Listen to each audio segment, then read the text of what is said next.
Hello, peeps and creeps, and welcome to Fright Club. I'm Gav, he's Danny. Hello. We are the Fright Club NI, and this is a brand new episode of Monday Night Frights. And on tonight's show, we're talking about Bernard Rose's 1992 masterpiece, Candyman. Candyman. Candyman. Candyman. Candyman. Yes? Helen.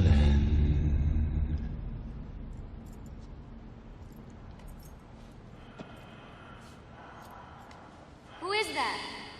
Helen, I came for you.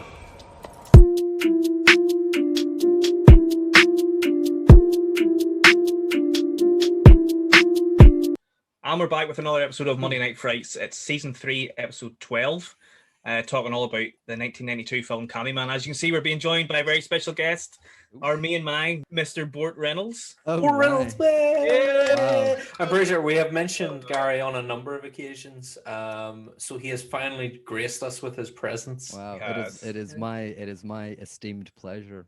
We sitting there like a wee comedian welcome. with your wee know. microphone and I think curtain. I'm gonna yeah, we do hear this here. What's the deal about Candyman? Not just the one Candyman. What's the deal a with the whole hook? bunch of. We're only talking about the one Candyman tonight, not all fucking three. Oh god. But yeah, so fucking Candyman, amazing movie. Obviously, like we've spoken about it quite a bit off screen over the past year or two.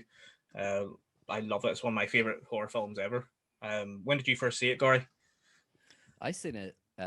It was about 2 or 3 summers ago. And it had been long one that I avoided watching because it was just like there is so many of those horror movies of that era of like the Friday the 13th or Nightmare on Elm Street. Well, not Friday the 13th, but Nightmare on Elm Street and Candyman. Even just seeing the images on like videotapes, like if you were being in like some kind of store and seeing all like the home videos and stuff, and just looking at the cover on Candyman, I just couldn't deal with it. And for some reason, Silence of the Lambs as well, though I did see that on TV when I was a kid, and it scared the shit out of me. But yeah, I saw it a couple of summers ago after avoiding it for a long time, and I think it is after I'd been obsessed with Koyaanisqatsi, and then I saw that it had a Philip Glass score, so I was like, all right, okay, gotta watch this. Yeah. And fuck, I'm obsessed with it. Like, I remember you saying to me that you finally watched it, and I was like, I just assumed you had seen it because we'd spoken about it a few times. yeah, And, no, it's one that I just like.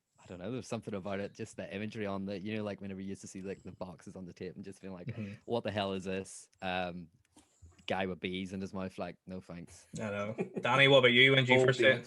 I think I actually watched it not long after Gary seen it, based on Gary's recommendation. Again, one of those ones that you're aware of because of the kind of it's sort of the iconic character and the imagery and as say the bees and the hook and you know the Specifically the bees.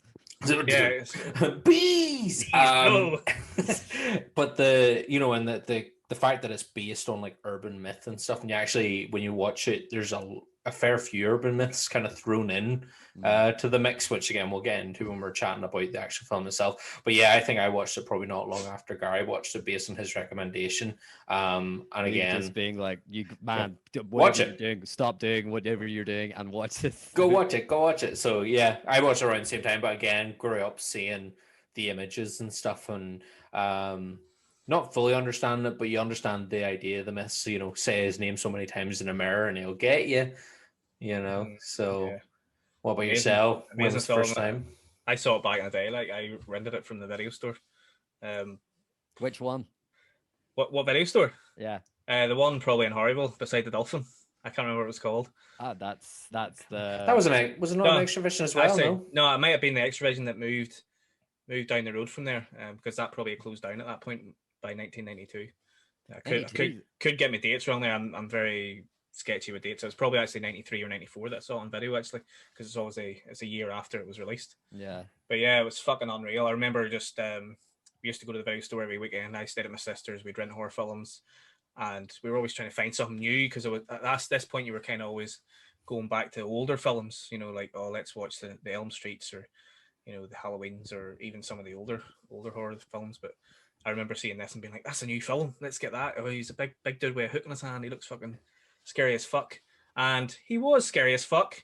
He scared the fucking shit out of me to the point where Like the whole say your name 5 times into the mirror. I remember standing and being like, Candyman, Candyman, Candyman, Candyman, and saying it 4 times, and then being like, no, I'm not going to say it 5 times. I'm too scared. I wouldn't even say it once, mate. I barely Hello? even mentioned his name. I don't want to stir up any shit. Like, Hello. Well, you've already said it 3 times, so you're pushing it. right, I'm gonna just have a wee tally count here to my side. So Just to make sure. But yeah, fucking amazing film. Always stuck with me through the years, and then kind of later on in my 20s, I revisited it and realized, fuck, this is actually, there's more to this, and it's actually better than I remember, and it kind of really stuck with me then from then onwards. I'm so happy that you guys really liked it as well, and I love that it's, you know, there's a new film coming as well. Obviously in August, there's a new sequel here, and it's getting a real resurgence over the past few years, and people are really starting to recognize how important the film is, and not just how important the film is, but the performance of Tony Todd, who's fucking unreal. As iconic as Robert Englund as Freddy Krueger, to me, like he's just so like. Really? Yeah, he is that person, like just that kind of iconic. Yeah. Like to me, it's just like terrifying. Like from watching this like the past few days, every time I think about this or every time I watch it, I become more scared of it, and I think it is because it reminds me of like such a myth or like something I was terrified of as a kid, like the whole say the name 5 times in the mirror, like one of your friends would do it at their house. You'd be like, oh no, mate, don't do it, you know, kind of thing, like playing chicken shit, like. But some reason about it, like I just fucking, it still creeps me out so much. I think the good thing about Candyman is that the supernatural story of it it feels real. You know, it feels like it could actually exist. Oh yeah. You know, you look at the likes of some other horror films, and you're like, oh, obviously they're just guys that are made up. But you think about the Candyman, and you think, fuck, this guy could actually exist. And it's the boogeyman, like, you know, it's like it's proper old myth. Like it's kind of, there's almost some kind of like Celtic thing to it as well, like or something like which I really like. It's just that kind of like old shit, man. This is like the same story that's just been like told and adjusted.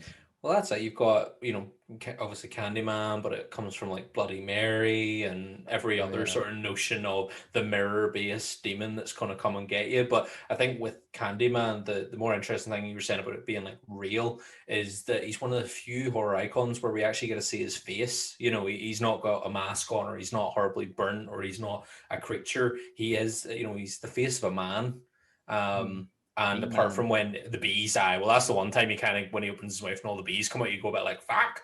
But he's a person, and he has a backstory. He has a very real and tragic backstory as well. Like he doesn't really deserve what he gets. And there's almost the Beauty and the Beast element to this story, I think. Yeah. Which is really nice. That kind of mythicalness to it. It's real nice. Yeah. Yeah, it's definitely a love story to it, which we'll get to in a bit. But written and directed by Bernard Rose, and based on the short story by Clive Barker, you know, fucking legend in the genre.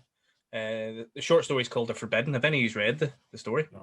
No, that's going to be on my immediate. I know, man. Next tab to open. I've got a few of his. I think it's volume 5 of the Books of Blood series that he wrote back in the day, and I've got a few of them saved in the wish list that I'll eventually get to fucking add into my cart and buying eventually and reading. But yeah, it's one of the most famous ones that he's written, and obviously Hellraiser was one of the other big. Hellbound Heart, yeah. Hellbound Heart, yeah. That's another one I forgot to mention when I was saying about Candyman and Nightmare on Elm Street. The other one was Hellraiser that I only watched. I think I actually watched it like a year ago. Wow. I watched like maybe not all of them. I think I watched like 3 of them. And for the longest time, it just terrified me. It's got that kind of old TV movie element to it, and also it's the English thing, man. Yep. Just that kind of accent and everything. It's so creepy. And then I guess the main part of like the chains in the room and the box and everything, it's just like it's horrifying. So let's talk about figures, Danny. As always, we love dropping some knowledge. Give us those numbers. They're called dolls, guys. Get over it. The box office was about 9 million. Care to take a guess? Of the budget? The budget. Sorry, the budget was 9 million. Oh, the budget was 9 million. The box office was... It done amazing, did it not? 92, remember? Well... 90s. I was going to say, what did was it not this, make it? Did it not make its real life in Oh, it made- VHS? home video? Yeah, Yeah. it definitely made money at the box office as well. It made about 26 million box Sorry, office. what which was is that like? 4 times nearly. Right. Yeah, I'm shit at maths. That's not even 4 times. That's Yeah. fucking 3 I times. get- I don't do can't numbers math. either. No, none of us get math here. It's been a long day. I'm tired. Fucking chill out.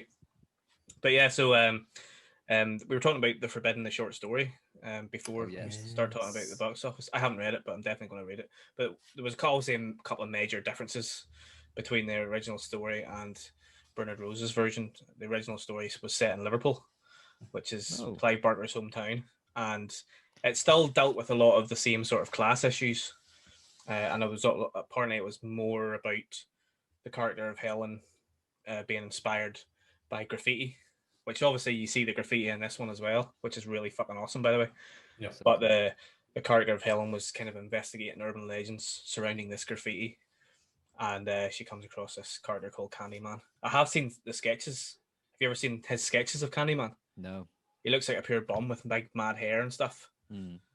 But he's obviously Clive Barker's an artist as well, so some of his fucking art is unreal, man. Have you ever seen his artwork? Yeah, I've seen a lot of the kind of initial kind of like photos of ideas and stuff like that. But yeah, I didn't know that thing about Liverpool. That would fit in so well. Like, can you imagine seeing this 1992 like BBC movie or something? Yeah. Oh my goodness, yeah. Set in Just being like, Liverpool. "You all right there, Candyman? I would be- can't see, man. You all right there? Dan Mercy in that." I would be Sweets so to the scared. sweets. Hello. But yeah, and obviously Ruin the reputation further of the Scouse people. hello. Fucking Danny. You got a wee bit of Scouse in him. That's I know. Mammy Mammy. Oh man, I just looked up the picture there, the original There he is. prawn, and it's Mm-hmm. That's fucked, man. That's like the it's kind not of pure thing that. spoopy looking. Yeah, I can't look at the Babadook just because it scares me. Oh, Babadook's I've never been freaky able to deaky. watch it. Hate that shit, man. Yeah, so and the original Candyman character wasn't a person of color either. So Mhm. I don't know if it mentioned what color he was or anything like that. I think he was just basically like a person, like a homeless person type figure, a phantom, I suppose. But that was The obviously stalker. the stalker. Yeah. Oh, fucking Barry Windham. So we wrestled. Danny has completely over Danny's head. I'm just like, what? Yeah. What? You talking wrestling? Why I don't understand wrestling references? I'm sorry. Don't get me started. We're not here to talk about wrestling, guys. Exactly. All right, guys. Nice to be. This could turn into a very long podcast. Actually, talking about long fucking. We long things. Oh, we spoke for the first time in ages. Gary actually spoke to each other in well over a year the other night, My and God, it was supposed to be a short catch up. We talked for nearly 3 hours. It was so long. I didn't I even. know. And then afterwards, I was like, "Fuck! I forgot to say this to him. I forgot to tell him about this." Yeah, It's same, like, man. what the fuck? We should keep like an ongoing docket, like a Google Docs document of just like topics. Exactly. Here, Just did wee you see that here? bullet Like, points. Yeah. yeah, because I'm Um, never done sending you stuff like all day, every I day, know, pretty man. much like on know. various things. Like, Yeah. Exactly. But yeah, back to Candyman anyway. So Demo. guess who was supposed to play the Candyman before Tony Todd was brought on? who? I don't even want to say his No. fucking name. But it's not Billy D. What? Eddie Murphy. Eddie? What? Hello, Eddie. Fuck Oh you, my Eddie. I could Yeah. not imagine So- Eddie Murphy playing. Man. No, man. No. If I know, that man. if that happened, that would have been incredible. I think, Imagine him just like coming after you and being like, No, I yeah, think- but Eddie Murphy's like a great actor. Though you could he's really he see is him. a fantastic actor, Like he but could be a scary presence, like, you know. I know, but he's not. He doesn't have the size. of I Tony guess, yeah, Todd. he's not. He doesn't not have all the deep jacked up. voice. You know, I can't picture anyone No, that other than voice, Tony man, Todd. even just when he says Helen, that like Mm, it's I like know. this film takes absolutely no time getting started to be scary. Mhm. You know, like it starts, it's got that really long intro and everything, and then like you've got the bees coming out of the fucking thing, all the buildings, and But then man, movies back in the 90s didn't fuck about. It was just Yeah, like, yeah, here, yeah. this is a horror movie. Just here you go. You know, there was Yeah, I no love fucking bullshit. Like, Yeah, I know it was amazing, but yeah, so I didn't even know that. It was just in my research. I was like, surely not. I don't know how. I don't think it was ever a case where he was almost cast. I think it Yeah. was literally I think that's a bit of a rumor and it's innuendo. probably a rumor and innuendo more than anything, to be honest Yeah. with you. But I thought it was funny. I thought it was worth mentioning because I just couldn't imagine. Although, have That's you ever crazy. seen Vampire in Brooklyn?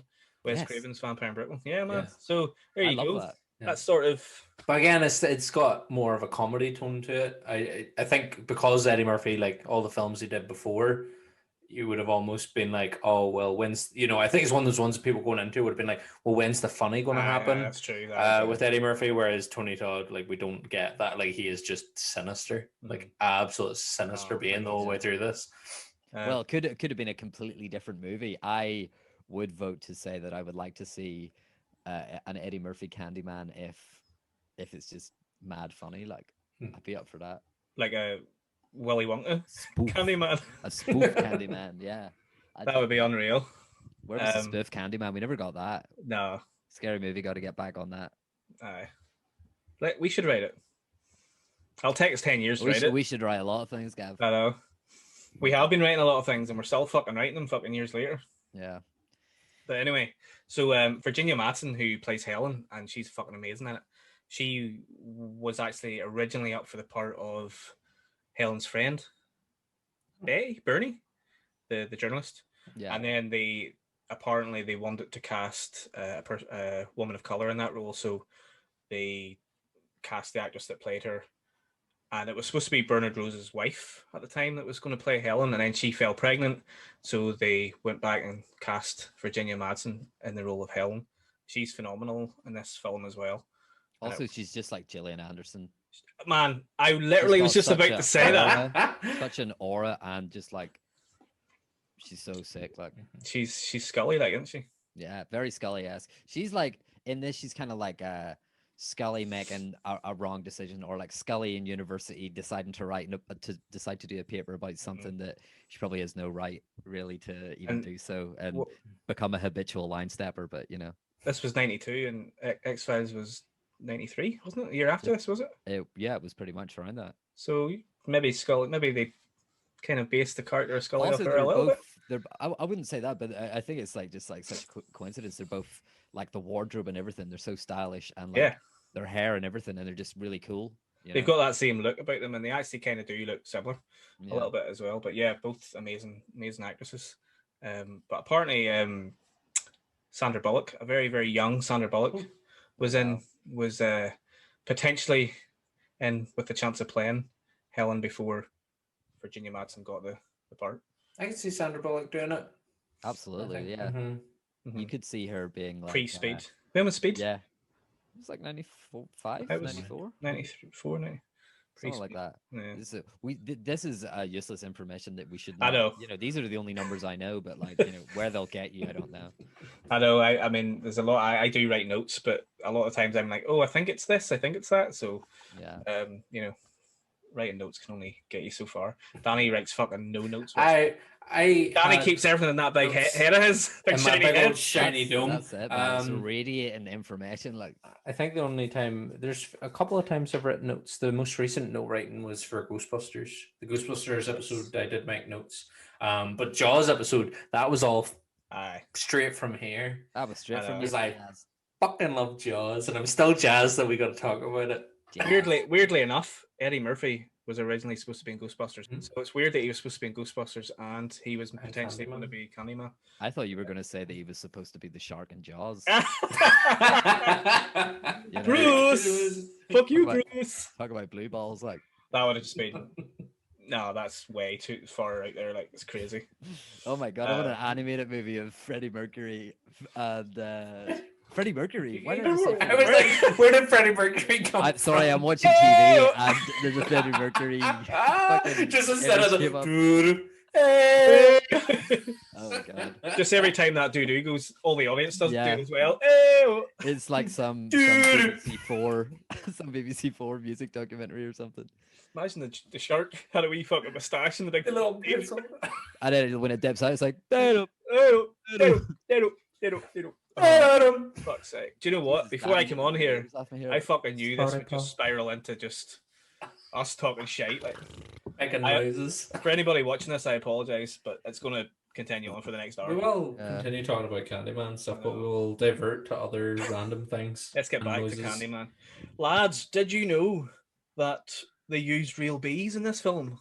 Yes, and he got paid a shit ton of money. And did you Per know bee. he got You'd paid like to think so. $1,000 per bee sting? Per bee? Sting. Sting. Yes. And how often did it get stung? Do we know? Do we have? Oh yes. We know. have figures. We got Oh, the I'm figures. so We have the glad you figures. asked that question. So he got stung 23 times. In and his if you're- mouth? if you're Or, good like- at maths, in his mouth. Man, you couldn't pay me $1,000 like for. No, Stung in the mouth. I would not get just- stung in the mouth for 1,000. it was not. I think he most of them did happen in his mouth.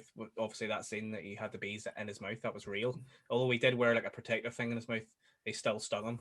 But $23,000 he made just from the bee stings. Getting stung by bees. So, And then what do we fair know? play. How much he got paid on top of that? Then no. I don't. No. You'll have to tweet him and ask. He just got paid in Figures, man. bees. I know. You He just got got- paid in bees. Beehives. He Just got jars of celebrities' honey. hoodies. Have you heard of the new cryptocurrency bees? Hello. Bees? Can we interest you Bee in coin. some bees? Oh man, I got mad stocks in bees. I know. Like, Fuck's To sake. be fair, you should. Bees are going to price is going to rise on bees. They're all right, dwindling. They're all dying right, out. Jerry Seinfeld. Uh, we got a man on We the gotta inside. save those bees. look who's made a return, Danny. Oh, Slimer. Slimer. Oh my god, that's I just like, realized as well that that was the same color as the fucking serum from Reanimator. it really is. Did you get I that? didn't even think to drink it then. Is that, may I ask, is that a main delivery to your door glass? not. box? The main man's coming. The main man. I knew the main man was coming on. So it's not main. No, it's some Oh, cheap. I've been thinking Tesco about shite. that. I've been thinking about that recently. Have you keep- missed the main man coming to your Oh door? my goodness, yeah, no, there's like, you know, the kind of raspberry one, like I keep getting a whiff of that and being like, oh yeah. Lads. It is. For people who don't know, I I'm know we're sorry. kind of going off on one here, but for people who don't know, the main man is sort of like a milkman, but instead of delivering milk, he delivers like fizzy juices, like Cheap-ass fizzy lemonades drinks. and Lemonade man, he's cheap a ass, lemonade guy. cheap ass cola, or what was it, the Bubble gum. There was bubble gum and like their version of Iron Brew, and then what was the one, Dandelion and Burdock. Oh Love yes. the Dandelion and Burdock one. That was the best one. But you only ever got 2 of them in the big You multi-pack. could say that the main man was a bit like a liquid candy man. A liquid candy man. Ooh! That's the way to get back. But here, I have a fucking story about the main man. Do you? Ah, Is it- go is on. it- Time- Is it there was related one to the time- Candyman? No, it's just a random. he said story. he said me and man 5 times in the mirror. The me and man. I thought he was at the door. Just the Knock, fucking knock. bottle of raspberry it came through the window. Oh my god. No, I was walking. I was like, one day, I was like, oh, we never actually got the lemonade delivered to the house, but we always see him around the estate. And I was like, one day, I'm going to stop him and I'm going to buy with my pocket money. I'm going to buy a big bottle of me and whatever it was, raspberry or whatever. So he was driving down, and I was running, and I had my quid in my hand. I was like, oh, I'm going to stop him. Running down, loving life, just being like, happy days. So I waved him, and he went back up and drove on. Oh my god, he was like stopping for a bus. Like, You bastard. He drove on by me, and I was fucking gutted. I was pure gutted. I think I went home and cried. Gav, you should just stole one. Like, come on, man. Oh, I He did. was going to next go on the week. doors, be like, The week I later, thought I stole one. Got on a skateboard, like, and bounce out. of it. Oh, class. How did we get talking about that? That's the most random segue story ever. Talk about a sidebar, like. Anyway, I digress is my middle name. I know. Another little fact that I've got for you lads. Near the end of the film, when Candyman meets Helen, and they're doing all that whole hypnotizing sort of thing. She gets hypnotized. She was actually partially properly hypnotized by a professional hypnotist. And you're, I know this is, I Is didn't that know. a work or a shoot? I don't know, man. It sounds like a complete work, like, but still. Apparently, the director Bernard Rose wanted to hypnotize her a little bit to make it seem real. I don't know, man. It sounds fucking. a This bit sounds like weird an to me. abuse of power, but also It pretty does. cool. Like, what else did he do while she was hypnotized? It's very weird. Oof. But I don't know if there's much truth to that. But yeah, apparently that's a rumor and innuendo. My We man, got to talk about that score. that's like so terrifying.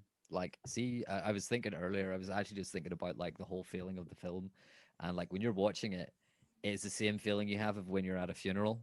You're just like, it drains you, and it's like, you know, you're like, why am I watching this? Like, it's great, but like also like, why am I putting myself through this? But I always feel so drained after it. But I think one of the things is just like that kind of melodic, one of the Philip Glass tracks just like keeps appearing and keeps appearing, and it's like it'll like haunt your dreams, you know, like it'll stick with you for days. But his stuff is so great, and I guess they really did take a lot of stuff from Koyaanisqatsi, pairing it with the overhead shots of the city and like all the kind of scene building, and just that kind of pace is just so like, you know, it's like you want to get it over with immediately. You're like, I know it's like I'm in for hunting. this. Hunting is the word to use. It's such a hunting score, and Yeah. the instruments that he uses for it is just unreal, and it is. It's kind of like a requiem mass or something. It's Yeah. there's a religious thing to it. It feels like you've had a religious experience after listening to it. It's unreal, and Bernard Rose, the director, was a massive fan of Philip Glass, and he didn't think he could get him to do the score. And he said to one of the producers really early on, he was like, "Oh, I think I'd love to get Philip Glass because I'm a big fan, but I know he would never do it, and also he wouldn't want to be involved in a horror film." And the producer was quite close friends with Philip Glass. He'd worked on a picture with him before. I can't remember what it was. And he was like, "Well, I get him the phone." So apparently he fucking just rang him up and was like, "Look, I've got this picture coming out." And he didn't want to do it because it was obviously a horror film, and you know what people were like back then about horror films, they kind of looked down on them. But once he read the script and knew the story and realized it was a bit more than a horror film, he was like, "Yeah, I'm interested in this." And thank fuck, because It's his so score, iconic. yeah, it's so iconic. It adds so much to the film. That's what I'm saying when I was saying about how like I would say Candyman is like Freddy Krueger and stuff like that with like how iconic. It's like it has the music. Like, you know, you have he's got the bees and all the gimmicks and his whole setup and everything, but like the music that accompanies him is just so like when you hear that, you know, you're like, oh shit, man's around. Definitely, man, definitely. Danny, what's your thoughts on the score? I mean, you guys have pretty much covered it. It is just, I say, very you do. There's so much of this film that I think when you go into the look of it and stuff, and you've got those kind of moments where you're in like a council house, you're in this kind of projects, but then you see some of the like graffiti and stuff that's done around it, and it's quite haunting, but also, as you say, quite religious as well. Yeah. There's those big imposing images which almost are religious in nature because of how imposing and how small they make you feel. And then you've got whenever he appears, it always seems to be he's this angel of death character. But rather than having like big mad wings, he has little buzzy bee wings with him, Yeah. you know, and yeah, the soundtrack that goes along with him, it just, as you say, it adds to his character and brings more to that character. I think, you know, if you cut a lot of the soundtracks, if you cut a lot of the themes away from characters like Candyman and Jason and Freddy, they lose a lot of that imposing, frightening nature that comes with them because they don't have their music. Yeah, the sound design for the characters is such an important aspect of it.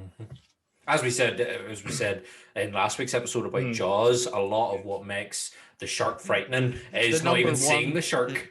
Yeah. Literally. Yeah. That was probably the film that kind of invented that idea of having music, you know, go with a character so much because they had to, but that, you know, it worked out well for them. Like, I always go back to the creature from the Black Lagoon with that like trumpet that was so associated with the movements and stuff. And like, yeah, the music always just works so melodically along with the character, and it's always so fitting. Yep. So we briefly spoke about at the very start that there's going to be a new sequel to this coming out in August, produced by Jordan Peele's company and directed by Nia DaCosta. There's two sequels already to this, Farewell to the Flesh and Day of the Dead. Now, I haven't seen the third one. I have seen the second one. Have you guys seen any of the sequels? I've seen the third. I'm pretty sure I've seen it. You haven't seen the second one? No, wait, no, sorry. I've seen the second one. Because the second one was on Netflix a while ago. It was, yeah, because I watched it too. It's a bit shit, but also I liked it, man. I liked it. Yeah, I did like it, but it's not I mean, obviously not the same movie, but like I think just Candyman is like such a great film that isn't just like horror or whatever, but like No. in the way that I would say The Exorcist or something like that. But the sequel, yeah, is like good shit horror movie. Yeah. It is. Like It's straight to DVD Yeah. kind of stuff, which is like that's what you want. You just want more content. Just a good popcorn horror sort of thing. Yeah. Yeah. I think it was obviously a bit of a cash in, but I think it made loads of money. The sequel, the first sequel, anyway, did Yeah. because it did go straight to DVD, and it was just one of those things where they essentially just continued the story. But what they actually did in the sequel was quite good because they expanded his backstory, and even though in this film they do touch on the backstory, they show flashbacks in the sequel of him actually getting chased by the mob and getting his hand cut off and getting covered with the honey and all that sort of stuff. And they tell you his name, and they tell you that he was about to be the father of a child, and obviously that's where the race comes into. Now again, they touch on it in this first film, but they don't kind of show any flashbacks or anything. But I think the second one's not a bad sequel. It goes a wee bit wonky near the end, with the whole his soul trapped in the mirror type thing. Yeah, the finish is a bit weak, but I really like that aspect of it because it did remind me of like those kinds of stories you would hear, like of the tarring and feathering of people and those kinds of things. And it did have such an element to it of like it was more religious as well, wasn't it? And like properly building the myth, like second chapter of the myth, I guess. Yeah. But I think in that way, like it was probably more interesting than this one because like you're already hooked, no pun intended. Yeah.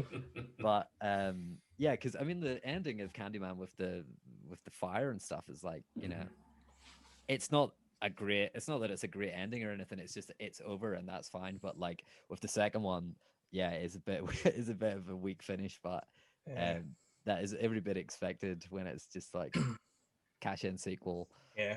But you're happy to be there. Yeah, I mean Tony Todd was still in it and still did a great performance, and anybody else could have been in it. I wouldn't have cared, I Like, know. you want to see his face, like apart from Eddie Murphy. Imagine him come back for the sequel. I'm gonna start a GoFundMe or some kind of petition about that. Definitely. So Tony Todd, we obviously love Tony Todd. We love Virginia Madsen.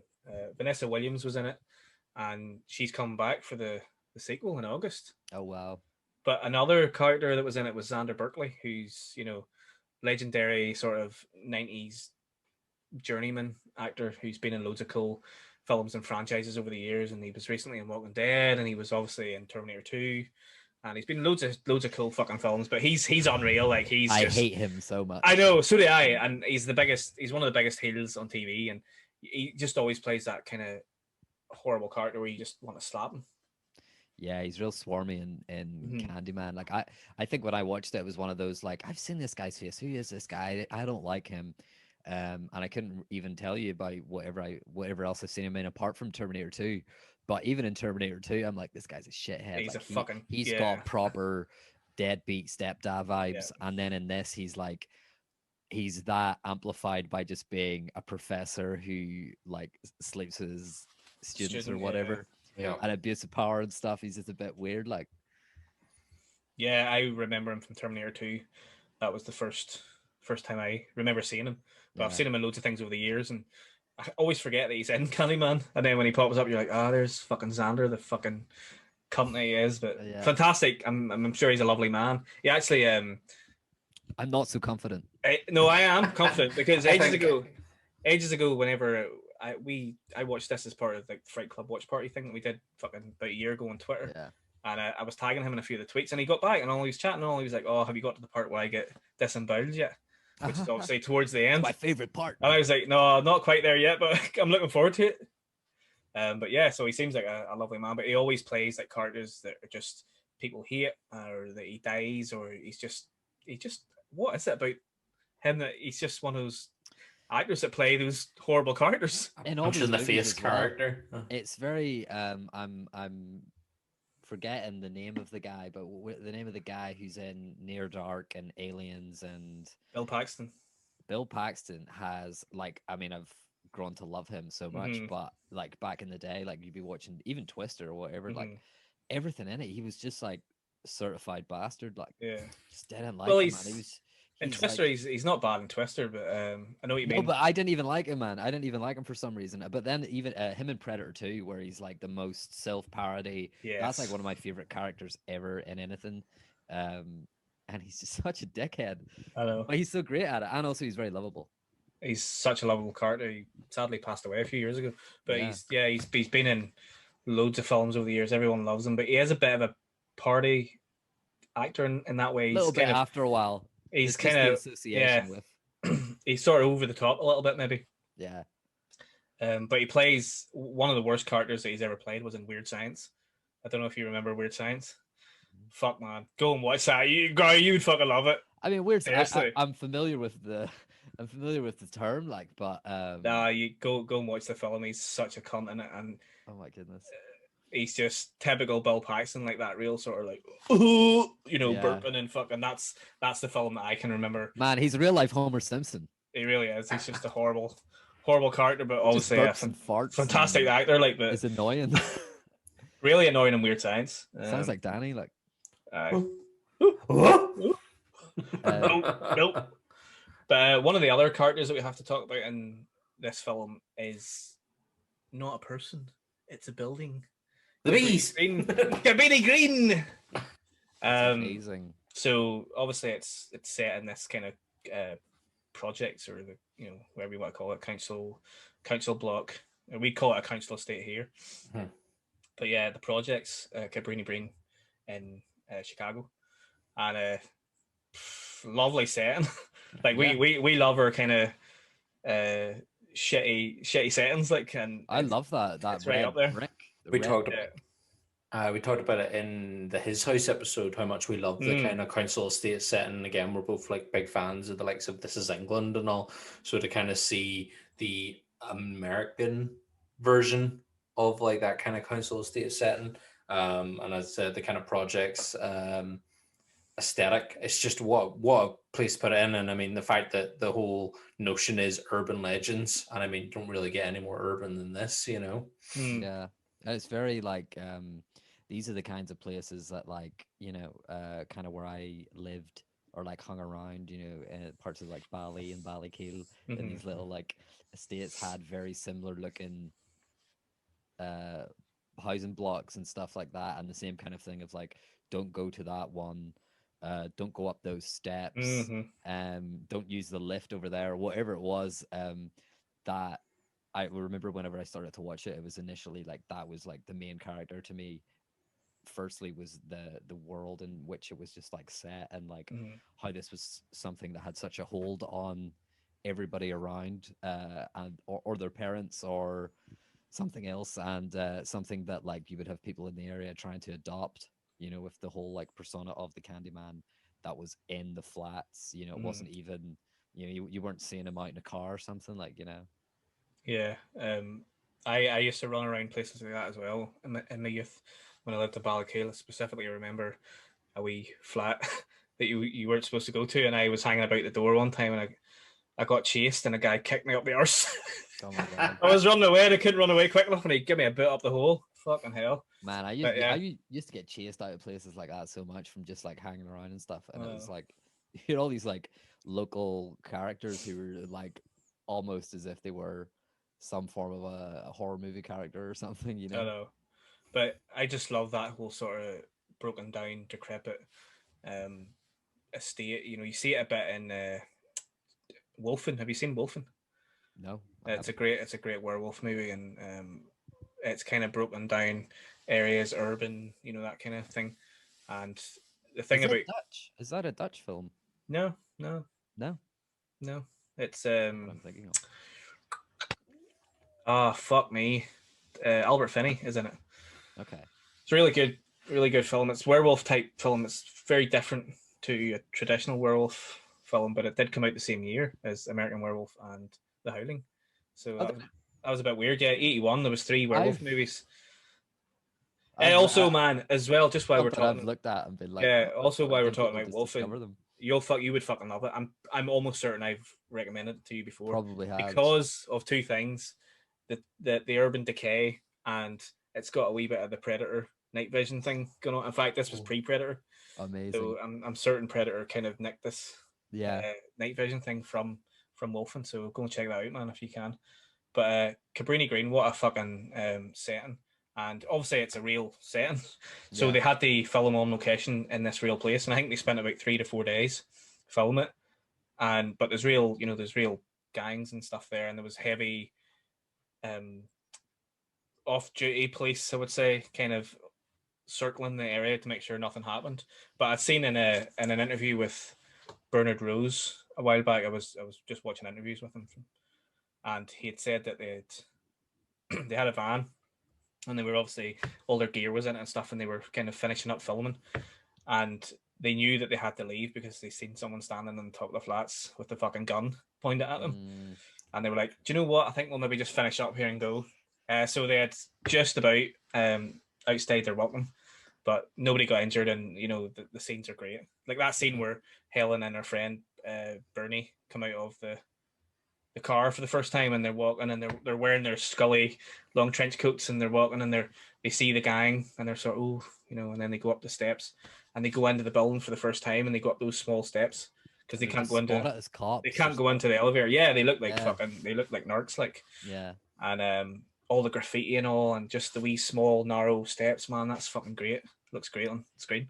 Yeah, no, it's so the kind of dark hallways and stuff of those kind of complexes, like that's something I'd never really witnessed, but it always, like, if you've seen those kinds of places, you were like, that just looks like there's definitely some bad shit going on behind some of these doors, like, and the kind of intimidation and stuff, like that's again like certain places you would see where you would know you can't go, or you would know a certain kind of person that would be hanging around in a place and be like, this is I shouldn't be here, So like that's an interesting thing about it, is how much like Helen does just like, what were you expecting to get yourself into? Yep. She barges on in, like completely just barges through, because even Bernie, who's with her, is kind of like, should we maybe hold back? Should we maybe leave? And Helen's just like, nah, fuck it, it's fine, I'm going in. And but doesn't she say that she wants them to think she's cops? They think, yeah, because yes, she says that so that then they'll know not to mess with them. Fuck with them, yeah. As if like you don't know that would stop them, yeah. And it's not going to stop them. Yeah, if they thought you were narcs, then someone's going to take care of you or something. Exactly. Like. Yeah. But that scene, whenever she gets to the top of the stairs and you see that corridor, obviously with the door, and then you meet what did I say? Vanessa Williams' character, who becomes a important part of the story, and you get that awesome graffiti, sweets to the sweets, and oh man, it's so beautiful. I love it, man, and I just love that whole sequence where she's in that apartment block. Yeah, all the graffiti's fucking awesome. Love seeing all that on the screen. One thing I didn't like seeing was, and you don't see it now, but you see it later on, was the dog. Danny. Yeah.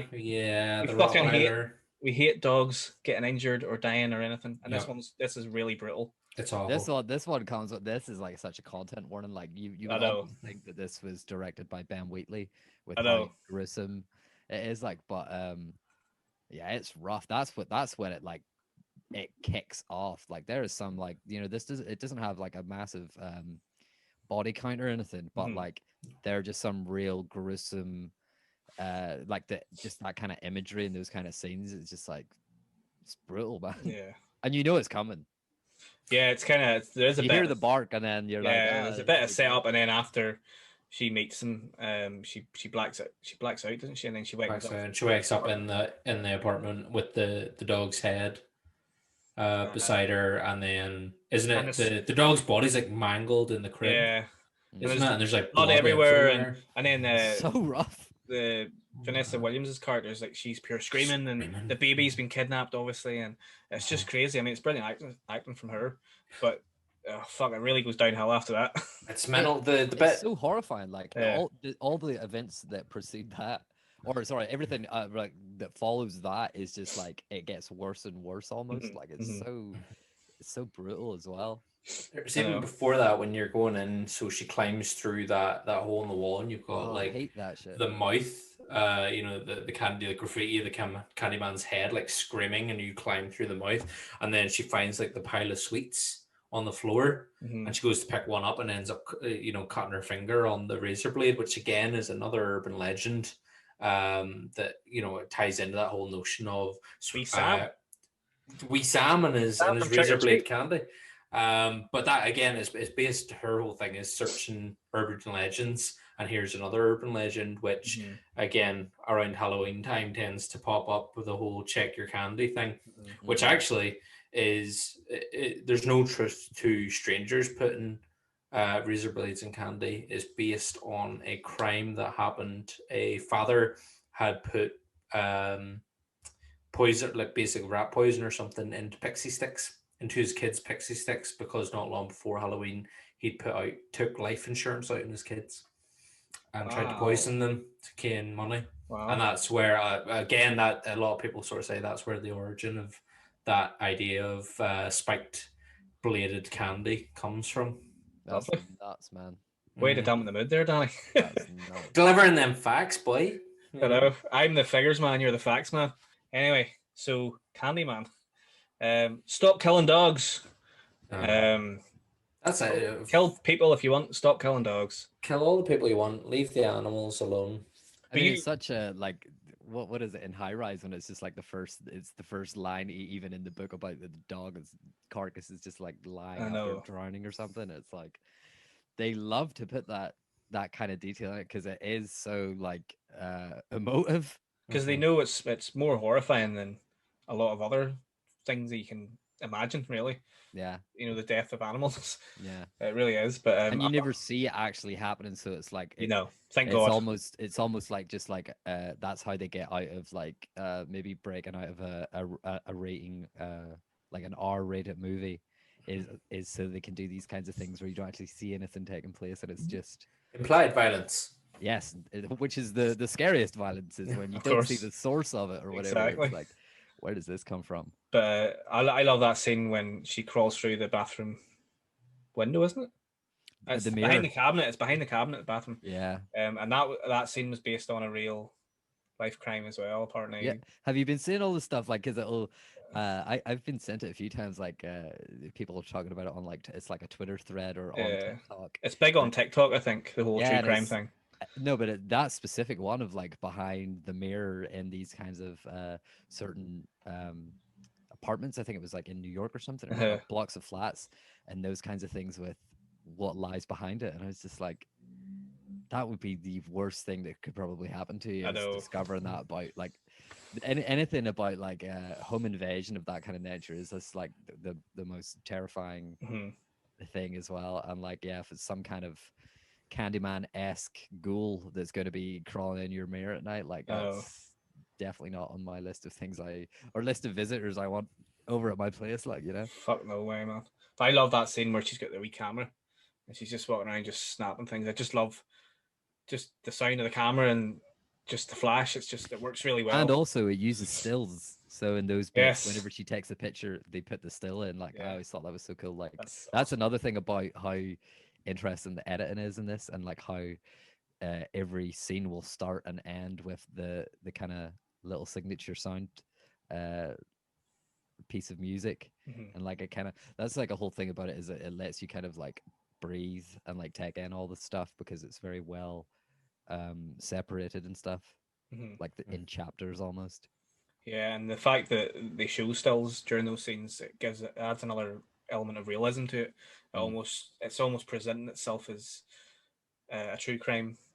Yeah, like a documentary. Yeah, like yeah. this actually really happened. Yeah, and you're kind of like witnessing this alongside the journalists. Yeah, really well made. Like, just so well done. I think it's something that when you're young, you watch it, it goes over your head, and then when you start watching it as you're older and as being a sort of cinephile like yourself, you kind of really get into it, and you're cinephile. I know I fucking hate saying that word, but well, whatever. Hey, I'm the movie man, Hello, movie man. A movie man. Mang on movies. Yeah. Anyway, so we spoke about Cabrini Green. Obviously, there's, it's got the whole kind of social issue with it and stuff. And the other sort of discomforting thing about that is that it's not that far away from normality, if you want to say that. it's on the periphery of where normal people live, and they're quite well off, and they can see Cabrini Green from their own high-rise apartments, where they have big sofas and wee bars and stuff. And that's kind of the other horrible thing when you think about it, is that this place has got this horror hunting it, and these people kind of know, but nobody ever wants to go there because it's poor, and it's occupied by the black community, and it has this history behind it and everything, and that kind of tells its own story.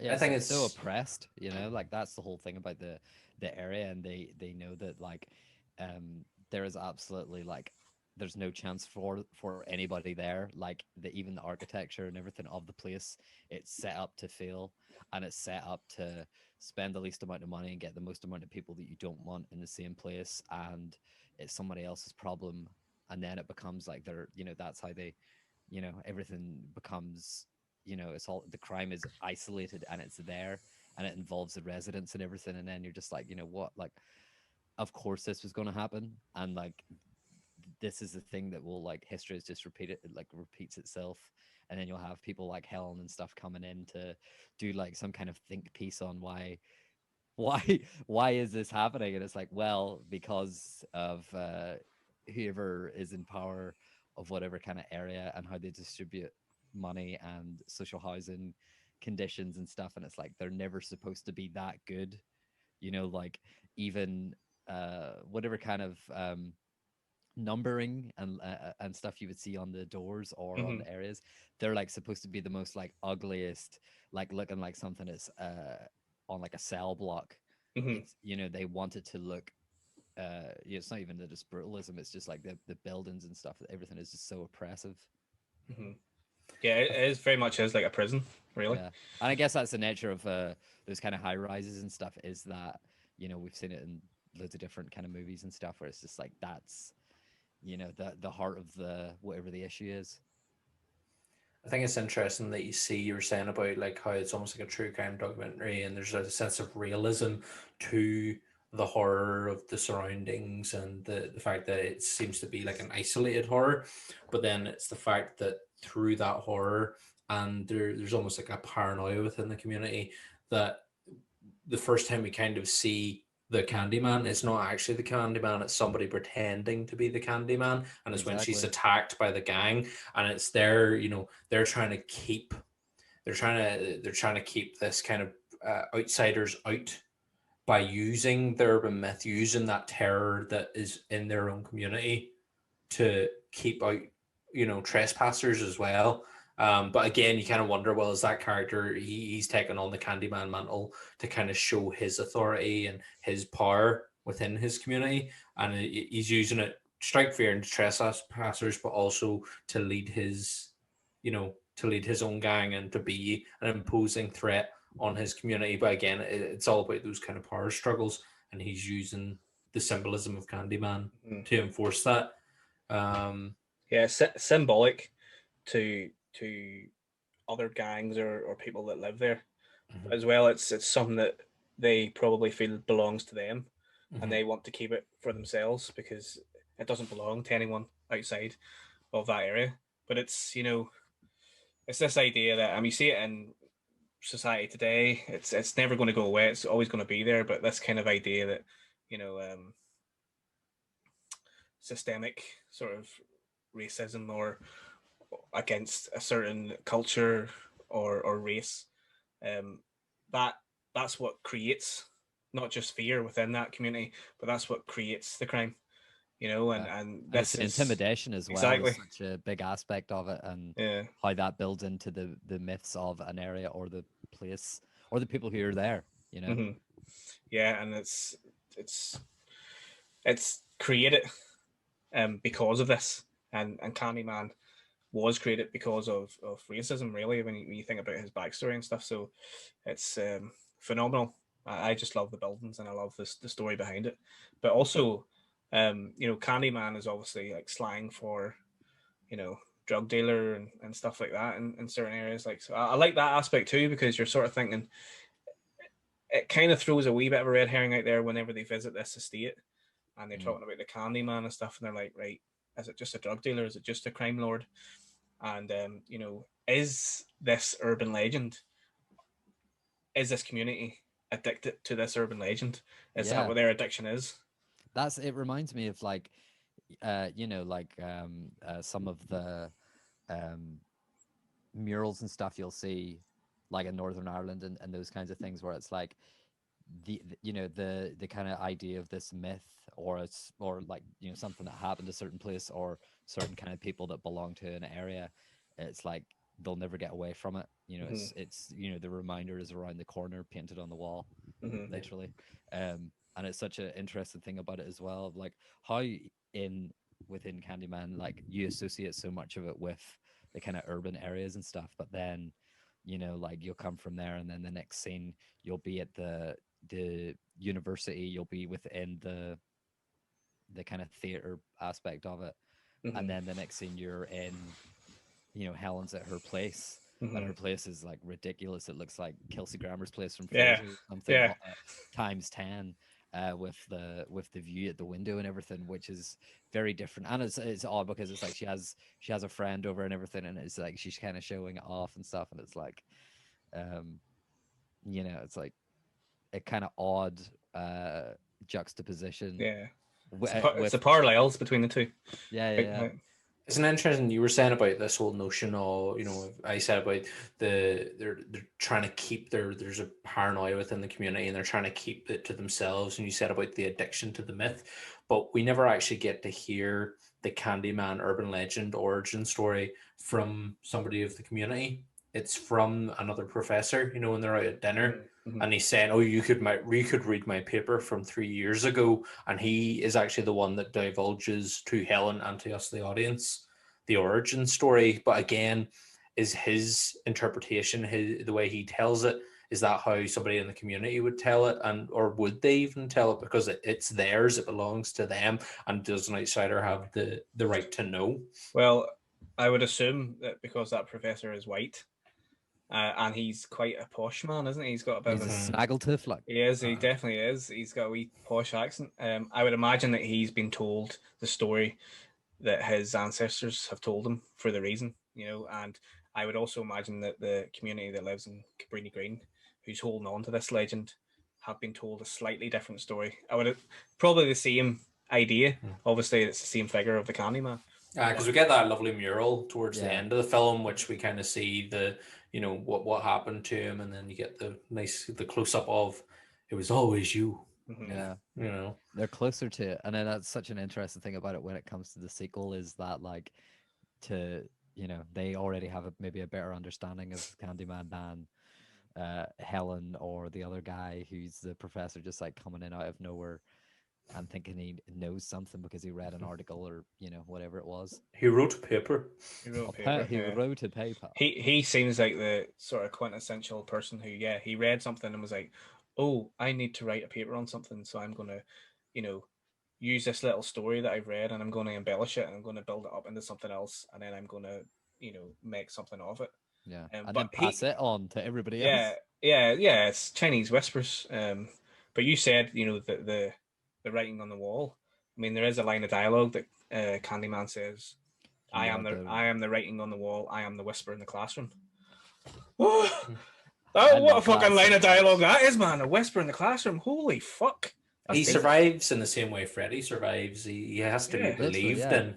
Yeah, it's it's the whole thing of like, you know, if I think about like being a kid and like what kind of myths and stuff you talked about, like it was the, you know, that kind of like, oh, have you heard about this guy, or you heard this story, and it's the, you know, saying the name in the mirror, which we've like talked about and everything, but like it's all those kind of real simple storytelling ideas of like, okay, what's, you know, what is scary to you as a kid or whatever. It's like, you know, it's the thing that you talk about in the classroom, or it's the thing that you see, you know, you actually see written over the place is about like, you know, whatever kind of figure may haunt a certain area.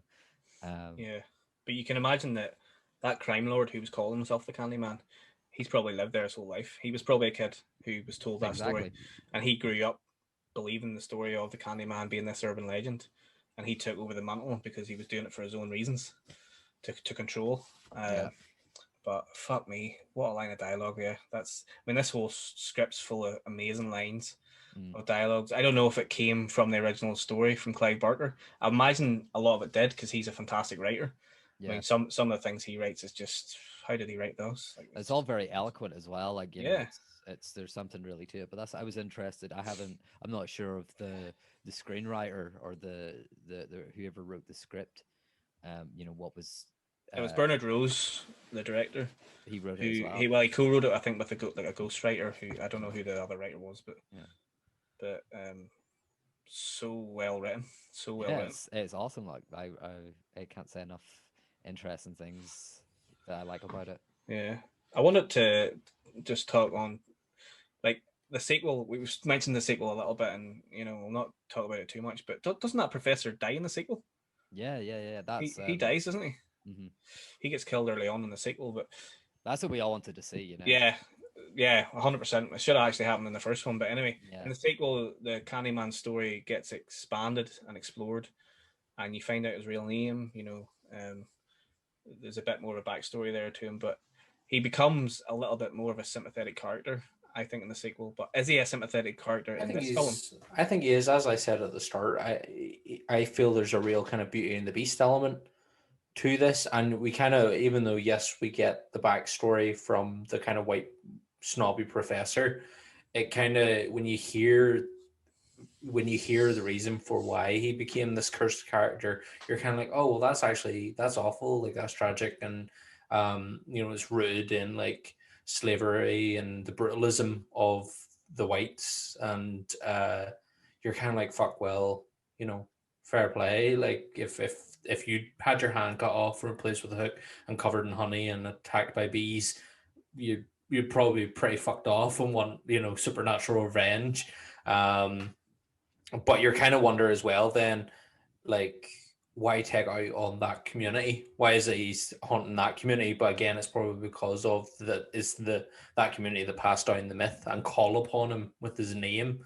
But I think it's very interesting then that it's when Helen comes into the picture and we find out that she's actually somehow connected to his original love, and then we get that kind of Beauty and the Beastie thing going on, that I'm like, you know what, actually it's a love story at the end of it, you know. Yeah, the whole love story thing, it's an interesting angle. I don't think it was necessary.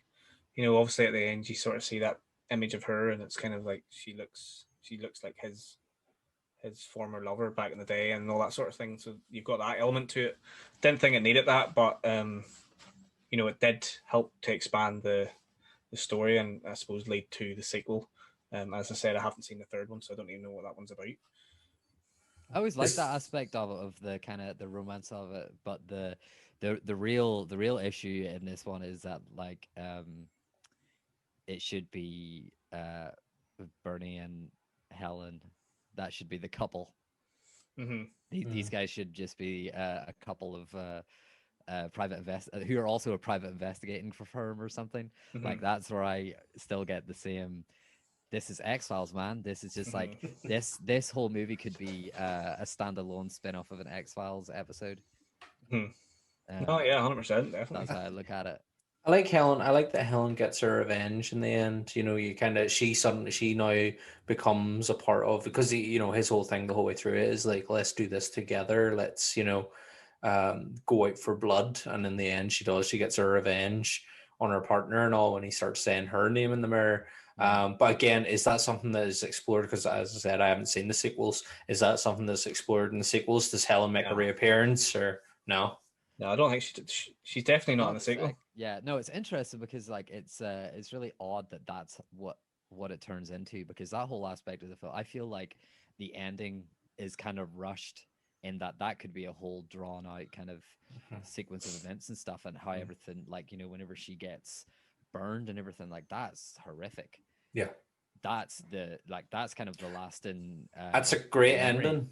Yeah, that's the ending to me. Yeah, and then all of a sudden it's like, but it's the whole other part is like another. I kind of I remember the first time I rewatched Candyman like a week ago, and that was a whole part that I'd kind of forgotten about. It was just like it's the second. It's like the post-credit scene of another kill. I know. Yeah. It's that thing, like, it's famous in horror films that False finish. yeah, the false finish. They want to always leave it open, and they want to give the audience something to go, oh, at the I end. love that. I love that shit. I quite like the end. Again, it wasn't necessary really, but it does.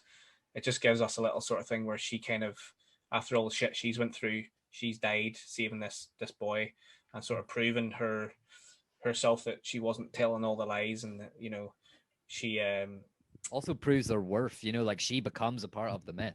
yeah.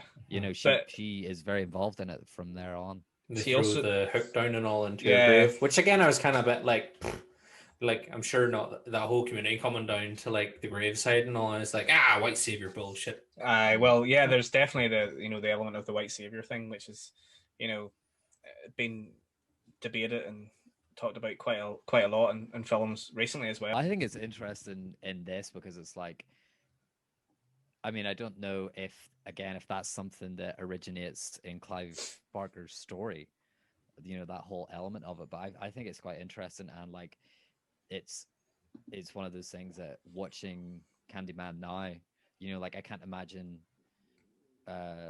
who would have been too aware of that kind of thing. Like if I was watching it at the time, it's probably not something I'd have thought about. But with the kind of films you watch and the films you've seen and the kind of culture and everything you see, watching it now, it becomes a much more interesting film because you look at those aspects and you really do ask the questions of like, is this intentional or is this just like because it is white authored media, how racist is it? How racist is it actually not? And these kind of elements. And I just think it's like a real interesting like look at like a reflection of the time and everything, because there are things that aren't talked about that we're now talking about and thinking like, was that an issue or what was that? Or was it just like, carelessness or creative liberties or what it is, or like someone specifically saying, I'm going to create this story and vilify a certain community and place and all these other things. But I think that's also what makes it really interesting that there's going to be a new Candyman movie and not just whatever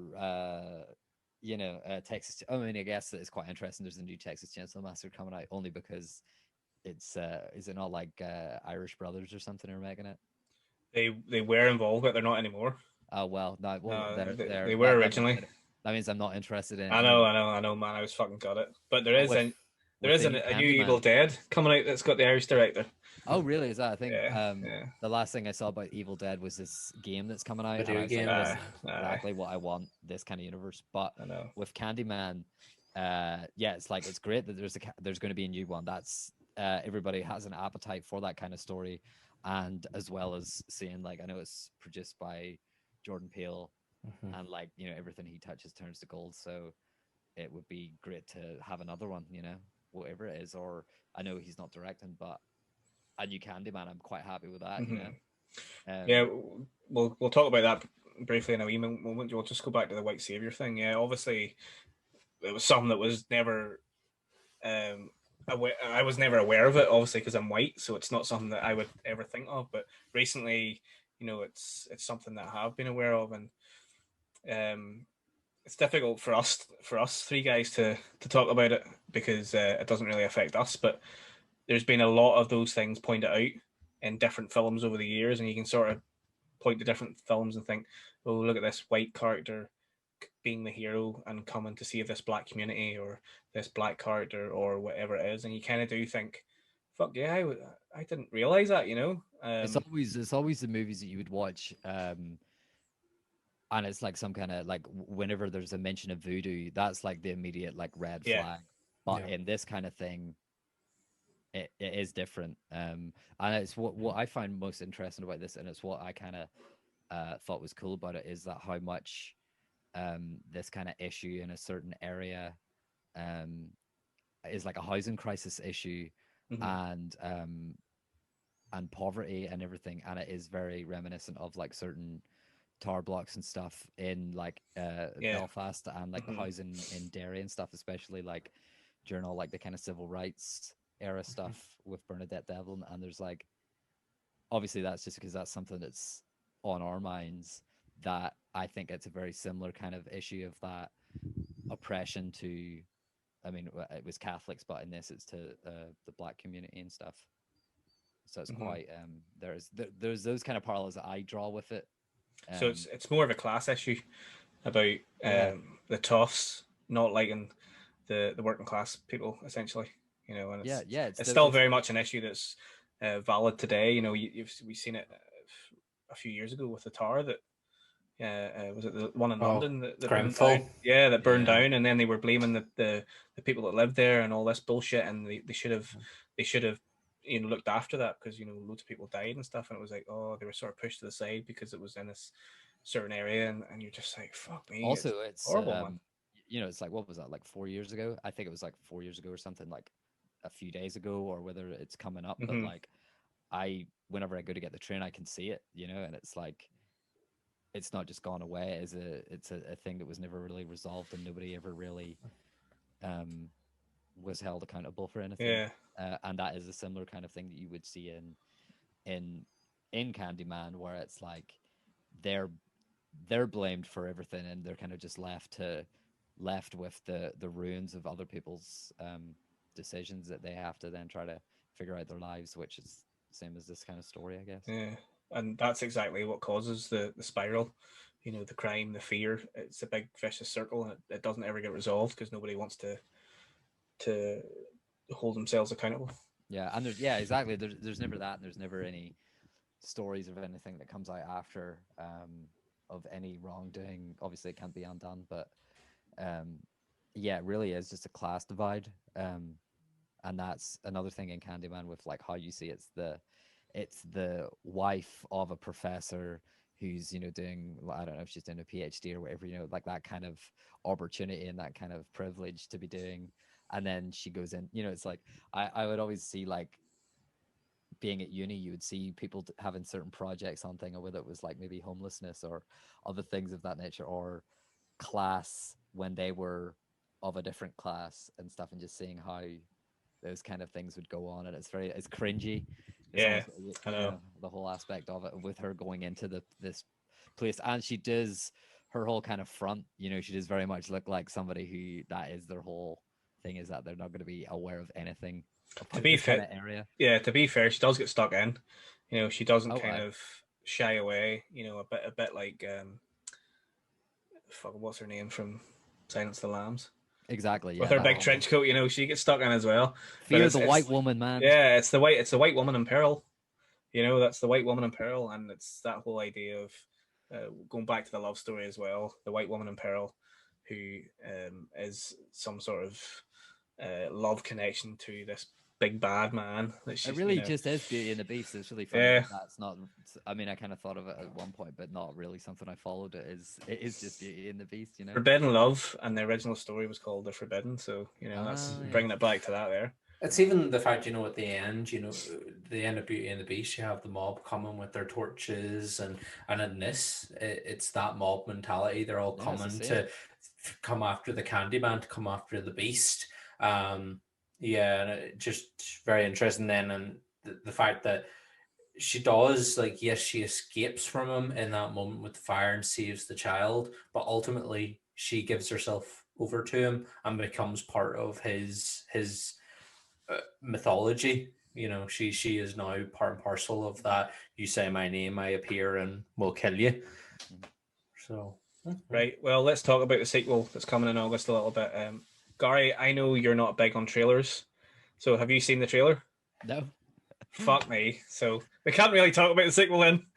I don't do trailers. I know. I watched I think there might only be one trailer. There may be two trailers. I saw the first trailer. I always watch the first trailer, and I don't watch any other trailers because I don't want to. Maybe I will. That'll give me, because I haven't even seen any stills. I don't think. Maybe I've seen one or two of like a poster. Did you not see the recent still that they shared? No, I'm so good at this stuff because I really do like to have all the excitement at once.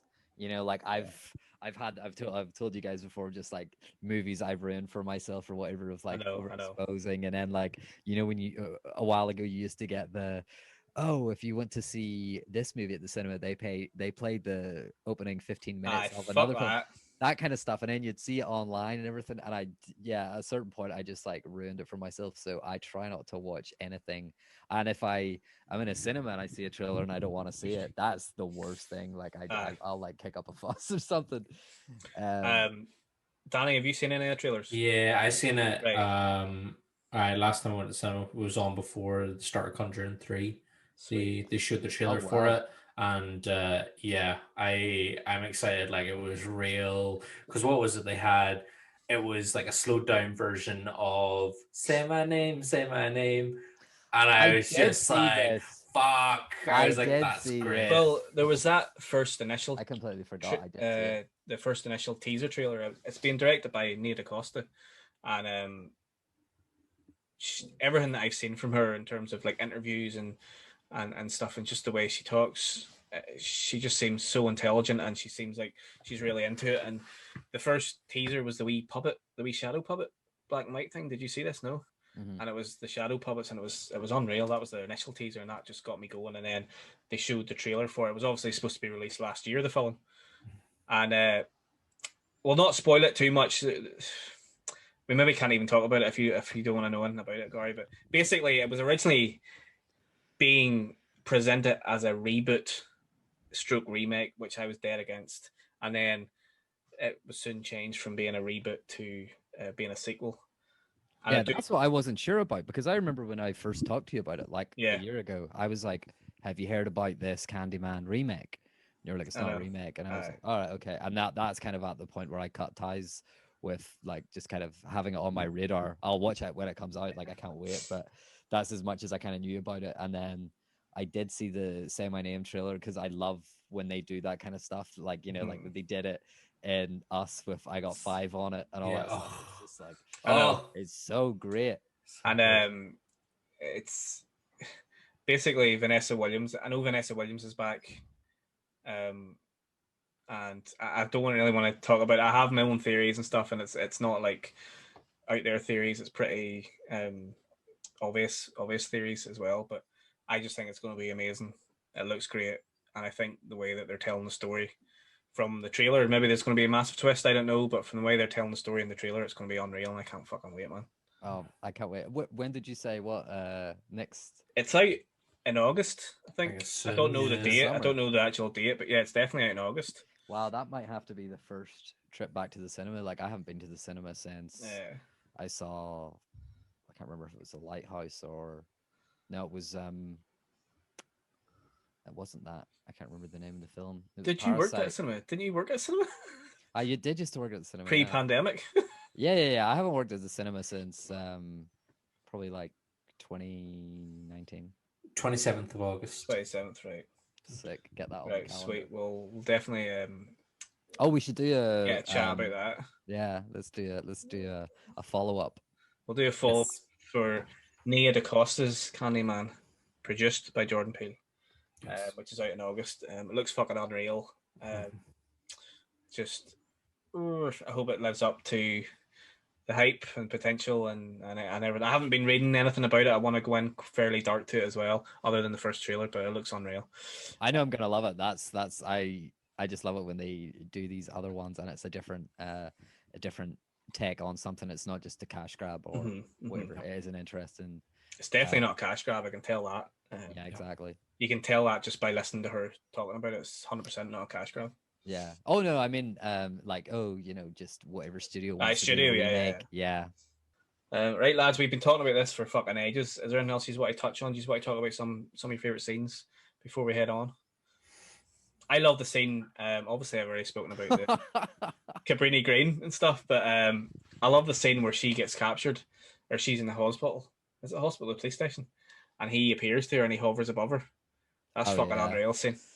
When he bounces out the window, man, like that bit is so sick. I love the kid in it, the real young kid that she kind of has the whole pairing with. Yes. That leads up until what follows that is she goes into the kind of like the public bathroom where she's assaulted, and like that whole like even just that image of her in like the following scenes with the eye that's mangled, you know, when she goes into the police station to kind of with a lineup and stuff of the guy. But there's so many bits in it are just like I don't really remember and think of scenes really well, but the recall I have on so many of just the shots and like its whole dream like element. You know, there's some parts where they're like you're just gazing at Helen, you know, she's like smoking a cigarette or whatever, and it's like very close up and everything, and it really is really does kind of paint a picture of like a really pretty movie. I think it's so pretty, like so many of the shots. That scene you're referring to when she smokes the cigarettes and stuff, they do the old fucking blinds light where they've lit up her eyes because she's supposed to be hypnotized by the Candyman, and it does have that very dreamlike feel to it. A wee bit of a hint of a David Lynch feel, maybe, in certain scenes. Yeah, no, I think that's what I also like about it, because it's a different kind of. It's not. I mean, obviously with the Candyman, it's somewhat paranormal, but it's the whole. It's just surreal. You know, it does feel like a bad dream or something. It's when you start getting that final act, and you see like it's when he does, you know, the big reveal from behind his coat, and you see his rib cage and all the bees just flooding out, and he opens his mouth and all the bees crawling all over his face, and the whole kind of sequence leading that where he's just trying to, you know, tempt her into his world, and that you start to get real sort of trippy then. And yeah, I love seeing that rib cage with all the bees. I think that's a fantastic piece of aesthetic makeup, and also the fact that it's all live bees. Yeah. That was the whole thing of I think there was an image of that was on the VHS box that I seen, and that was in the same way with the Nightmare on Elm Street, with like, you know, like the faces and stuff on the that kind of thing is so. That really gets me. There was something about the Candyman and that kind of aspect. I was just like, this is so dark, and like it is very. There's also an element to it of like it's some mad goosebumps kind of stuff, like, you know, which has a real trippy. Like that really scares me. And another one of the scenes, like there's not a lot of flashbacks in this, but like the brief flashback during that scene when she's talking to the kid outside. And she's still taking the photographs and stuff, and it shows you like a snippet of like what happened in that public restroom and stuff.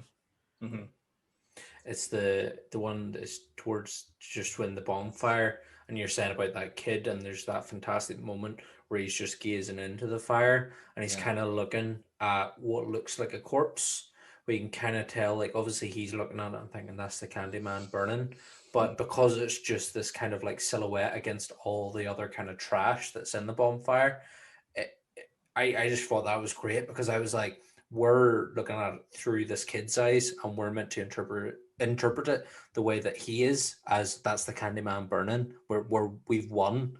Yeah. But at the same time, you kind of know that everyone else around him is so concentrated on Helen and the wee boy, but also anyone else that's looking at the fire, that probably means nothing to them. It's just a mass of burning rubbish. Yeah. I know there was just something about that moment, just the way that the close up of the kid's face looking at it, and the kind of wonder and just like realization that she's beat him. Beat him. It's no longer a problem in the community. I was like, that was a great wee moment, I thought. Yeah, there's such an aspect to that of like that whole the bonfire, like the people at the bonfire and stuff, and they not knowing about something that's kind of going on, and the kid knows about it, and the kid sees everything happening, and you know, like it's as if like you're a kid trying to tell a story, or you're trying to tell somebody that something's happened and they don't believe you, you know, because it's like it's from his perspective and we saw exactly what he saw. Well, often children never have their own voice in horror films. Like we've spoken about that in previous episodes as well. And that's why more kids horror movies. I know, that's why whenever kids are in horror films, they're quite scary. And that's why they're used so much as a vessel of fear or horror. But yeah, that's a great scene. That end scene's unreal. But do you know what we haven't talked about yet? The fucking intro, man. Just Gavin, I've got two pages of notes, and it's literally up until like the start of the movie. and then I just stopped taking notes. But I know. it's I- so great. I cannot It's say like unreal. and it's such a. Also, another thing about this movie is the wardrobe is incredible. Mhm, You know, when the guy comes in and he has the "you're looking for Candyman, bitch," mhm. and he's wearing the trench coat and the chain.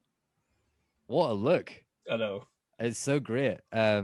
But when it really, yeah, when the intro gets going, like I remember seeing a movie years ago. I think it was called The Possession or something, and it was like a horror movie from maybe like 2014 or earlier than that, and they had the similar kind of like shots over the bird's eye view of the city kind of thing. But in this, it's like the intro to this is like watching one of the Undertaker's entrances. Like it's so you're just being swept Mhm. through this place, and then with the additional kind of like the sound effects and stuff after of the bees and all that kind of stuff, it's so like operatic or something. And the title card. Yeah. Okay. Oh, the title card is beautiful, and that shot of the city as Mhm. well. It's got Candyman. Don't get me started on the Candyman font, It's class, man. and It's the so color fucking scheme, great. and also the film is so like I have an Arrow video Blu-ray that they put out a year or two ago or whatever. It's so it looks so good, I've man. literally got this sitting here because I'm going to watch it. I haven't watched it yet, but I'm going to watch all the documentaries and shit. That's Gavin, I've seen it about. It's one of those movies that I know I'll just put on. Like I'll just put on and watch like half of it or watch the ending of it or whatever. But like Yeah. it looks so good and it's got that great 90s grain to it, and the costumes being like dark greens and browns and khakis and tweed. A wee bit of fur on there as well.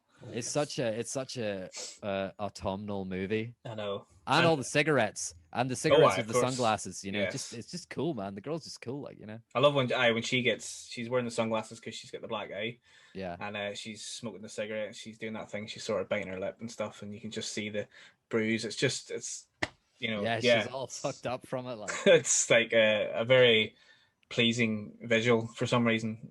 Yeah. But I do love the Candyman's outfit because apparently, it's so amazing. yeah, apparently whenever they were thinking of costumes and stuff, Tony Todd actually suggested wearing an eye patch, which That would have been sick. that would have been crazy. Like Candyman meets Snake Plissken. I know exactly, and they decided against it, and obviously the hook was going to be a visual thing, and the coat with the fur collar and stuff. But I do love when you first see him and he walks down. It's in that car park, and him and Helen meet for the first time. You get a nice close a shot of him walking, and it's the it's blood in it. yeah, and he's wearing some awesome cool fucking shoes, and he's got the trousers that are tight, and it's the reveal that reveal. You know what it always reminds me of? It reminds me of the initial scene in Mask of the Phantasm. Mm-hmm. when the guy tries to run over the phantasm. Essentially, it's like the car park scene. Mm-hmm. Like you're at the back, you're gonna get in the car or whatever, and they're at the other side. And then also there's the close-up of him or not even a close-up, but he's still, he's got the blue sky behind him and it's just the silhouette, and it's like so harrowing of that kind of figure. And he's like 6'2" or something, and he's a big dude, like he's a big scary dude, and he looks awesome. He's all jacked up, baby. He is, yeah. But anyway, I think that's all we've got time for now. We fucking spoke for quite a long time about Candyman. As always, we ganch on about. Well, this has been great because it's been awesome. I haven't had the chance to talk to you guys together in like probably a couple of years. Yeah, definitely, man. I remember when not us sitting in a coffee shop. No, like this shit all day for. But whenever we first started this, like nearly a year ago, I remember saying to you after a few episodes, I was like, "Oh, we'll definitely get you on, man. We'll get you on. We'll get chatting about something." We talked about maybe doing some of David Lynch stuff, and then we talked about maybe doing some Carpenter stuff as always, because you basically are a young John Carpenter. I wish that's my. That's the look you're going for. Jack of all trades, master of none. Do you smoke 60 cigarettes a day, though? That's the important question. I'm up to 47, so you're not quite there yet. But that's the issue of bar work. Yeah, so it's great to have you on, man. Seriously, it's whenever I was thinking about films that we could talk about, I thought Candyman was the perfect one because the new one's coming out, and we've talked about it off camera quite a bit in the last year or two, and yeah, it was a perfect film to talk about. So appreciate you coming on, man. Oh, thank you so much. I've No worries, man. had a fantastic time. Thank you. So we have to go ahead and do some legal stuff now, Danny. Our paperwork, Go for it. Requirements. So Yes. you got to remember to like, comment, subscribe, hit the bell. They're all around the place. Yes. I'm going to send this to everybody I know, so they. You fucking better, man. You fucking better. I'm gonna say, and everybody, yeah, the more responses I get about, oh, wow, these accents are even different from yours, even though you're all living in with a 5 or 10 minute radius of each other. Hello. We've still got the broad thing going on. We haven't actually adapted it to anything yet, but yeah, go like, subscribe, all that good shit. Follow us on Twitter and Instagram at the Fright Club NI, and check out the website www.thefrightclubni.com. Buy a t-shirt and all that shit. And as always, tell all your horror pals that's the best thing you can do to support us. Buy their shirt. Buy the merch. Shirt. Yes, definitely buy the merch, man. Please.